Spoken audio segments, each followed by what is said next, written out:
جائے کہ اچھا کپڑا آ جائے، اچھا جوتا آ جائے، اچھا گھر آ جائے، تو اس کو پہلے سے زیادہ اللہ کا عاجز بندہ بن جانا چاہیے اور اللہ کا شکر گزار بن جانا چاہیے. تو یہ چیز ہے. اب دوسری کہ بھاگنا، بسا اوقات یہ ہوتا ہے کہ ہم جب نماز پڑھ رہے ہوتے ہیں نا، تو بعض لوگ ایسے ہوتے ہیں کہ اللہ کے نبی نے ارشاد فرمایا کہ جس نے رکوع کو پا لیا اس نے پوری رکعت کو پا لیا. تو رکوع کو پانے کے چکر میں ہم بھاگ کر آتے ہیں. پہلے گھر سے چاہیے تو یہ تھا کہ ہم نماز کے ٹائم سے پہلے گھر سے نکلیں، اتنا ٹائم ہمارے پاس ہو کہ ہم وضو کر سکیں، اچھی طرح سنتیں پڑھ سکیں، کچھ دیر بیٹھ سکیں ہم مسجد کے اندر، پھر آرام سے جماعت کے ساتھ مل جائے.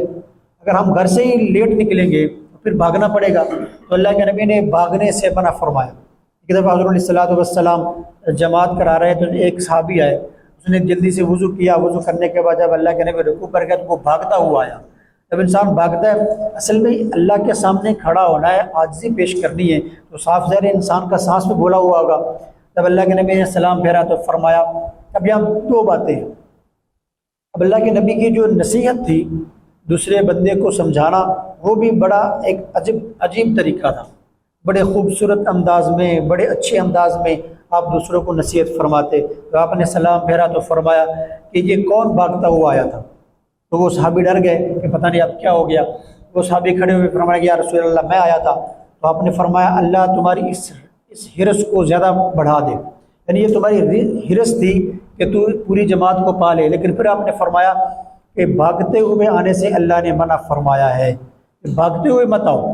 اگر ہم وضو کر لیا، اگر کوئی امام صاحب رکوع میں چلے گئے ہیں تو کوئی بات نہیں، اب ایک رکعت نکلتی ہے تو نکل جائے، ہم آرام سے اپنا وضو کریں، آرام سے چل کر نماز کے اندر شریک ہو جائیں.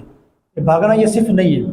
یا تو پہلے اپنے گھر سے جلدی نکلیں، اگر جلدی نہیں نکل سکے، کسی وجہ سے لیٹ ہو گئی، تو پھر بھاگنا نہیں ہے، اپنا آرام سے وضو کرنا ہے، آرام سے آنا ہے اور آرام سے صف میں. کوئی رکعت ملتی ہے تو ٹھیک ہے، نہیں ملتی تو کوئی بات نہیں، آپ کو پورا ثواب مل جائے گا.